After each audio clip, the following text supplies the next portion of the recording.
World Premiere Pack is starting to get spoiled in the OCG, and it's time that we check on our side of the market to see as we are preparing for new support for all of these decks. Make sure you guys smash the and crap out of that subscribe button so you guys don't miss out on more Oz content. So I wanted to talk quickly about the accessories that are coming out here later on in this year. And I've heard some mixed bags of opinions. You don't get these until like 124. A lot of people are like, this should have been the mat for sneak peek. Yeah, I agree. It would have looked nice.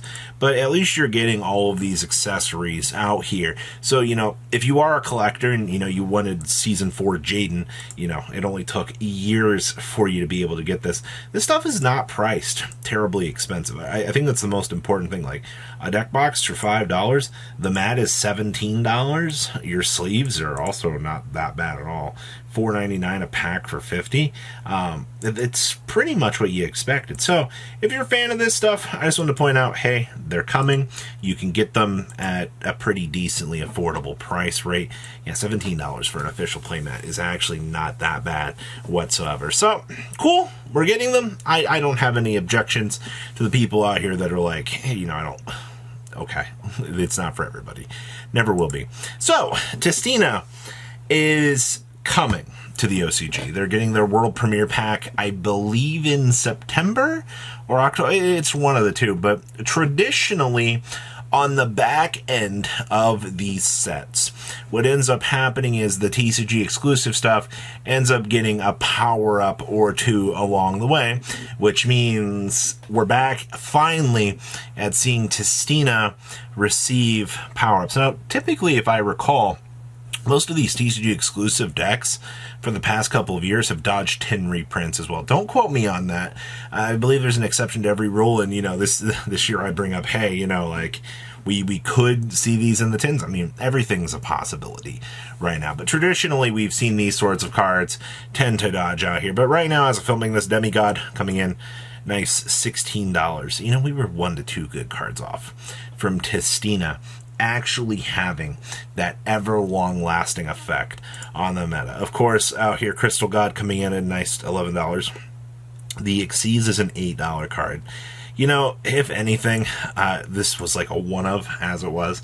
If you truly want to play Testina and you're like, hey, this deck still looks super fun, I want to have it, spend the $8 and get the one nice copy of the Xyz. Alright, these things are $4 as well. Tainted's one of my favorite looking cards in the game because of the blue. $6. Easy peasy. Now, for the rest of a Testina deck, alright, so that's your high-end stuff. You come on down here, Crystal God of the Testinas are like 35 cents. You can get, I love the fact that the Ultra is worth more than the Secret Rare. That's freaking funny. These are like 20 cents. Alright, and then of course, Tainteds. You can get a whole Testina core as of filming this right now for a subpar $10 at this point in time. And that's what I like to hear for the budget players. I like to hear, hey, man, I still, the value that's present in this stuff is so up there. Well, I guess the more you gotta consider and look for in the department of Testina. I also love the fact that, of course, the low rarity stuff is the best selling.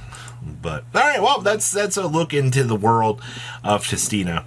Ashen cards. Ashen is kind of reflecting about the same thing here, though I don't really know how the OCG is going to attempt to bring this deck up to speed. They very much have the utility options to do so. As of filming this, Priestess of the Ashen City is $32. That's not bad at all.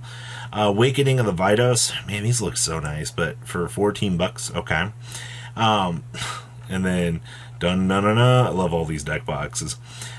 You're looking at Priestesses, $2 to $3. Okay, well, that's not terrible. Awakening of the Vidos, $1.50. Ooh. The only difference between this and, like, the rest of the Ashen stuff, like, sub-dollars, King, 35 cents. Obviously, the Ashen cards have more value traditionally because this was the theme that people were more excited about. Like, let's call it what it is. Like, you came off of Testina, you're like, there's some really cool applications here. You can do some things. Ashen was the thing that looked really, really cool. And then, of course, Vitos had those meta applications as well in the meta where, wow, $40 now. So ever since Gimmick Puppet didn't stick around, so many people were like, hey, Gimmick Puppets, if you were very fearful of Gimmick Puppets being this overtaking meta deck, then Vitos was the thing that you wanted to grab. And yeah, wow, this Vitos looks so good. I still love the art on this. Surprisingly, though, this card has held up some pretty good value here at like $25 to $26. Definitely is a very strong card for sure. Moving on down, Vitos the Eruption Dragons are sub $10 now. So if you're looking at getting an Ashen Core, you're probably going to be spending about $40-ish at this point in time. Only because, the big Vitos is $30 of that overall pickup. That's pretty painful to be seeing and thinking about. Yeah, nice 82 cent. Even, I'm actually surprised, though, the Legacy of Destruction Vitos is like almost $1. And that's not something that you feel like you see all that much out here. Well, get your Vitos cards, and I guess your Awakening Dragon stuff, if you really want to pick that stuff up. Maze of Millennia, taking a step all the way back to Maze here. Now, for those of you that remember, Maze was the set that gave us our Flame Swordsman cards. And I think this set was really, really cool for the attempt to kind of bring this stuff into the light. Boxes, you're looking at like $75. Transaction rollbacks are a nice $60 now. How the mighty have fallen. Bonfires down to 60s. Thrust, still holding at 35s. Your Jet Synchrons, 27s. Bonfires, 25s. Yeah, we continuously look on this. Bambukus, $14 now. Transaction rollbacks, 15 or 20 bucks. That's actually really, really low.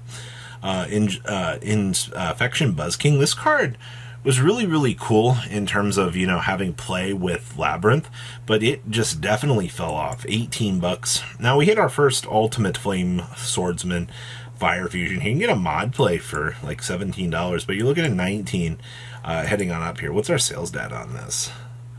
Hey, a little bit of sales, 20 bucks for the most part, but once again, in terms of collectability for cards that you want to just have if you're a Flame Swordsman duelist, really, really cheap.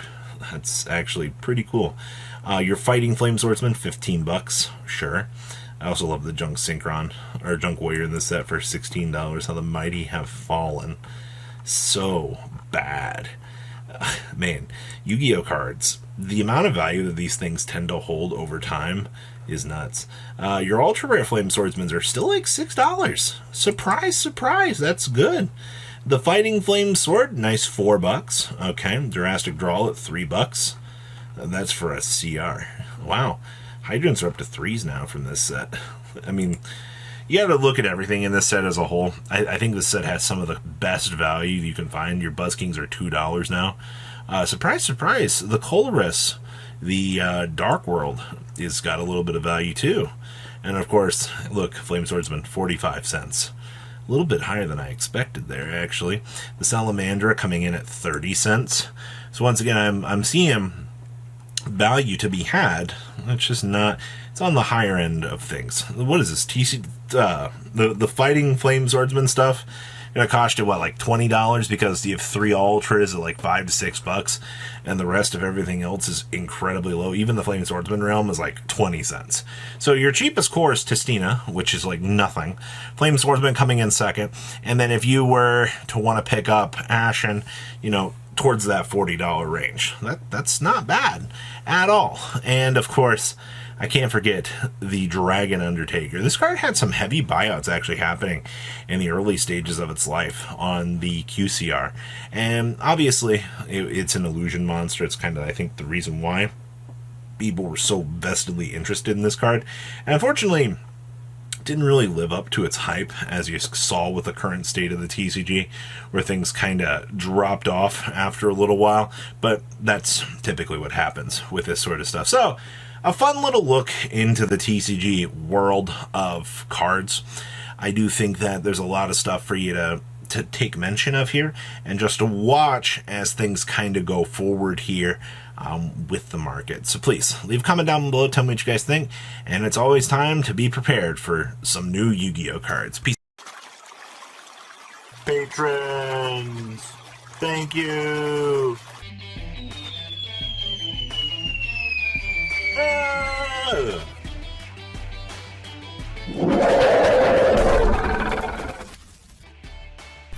Thank you so much for watching. Check out these other videos.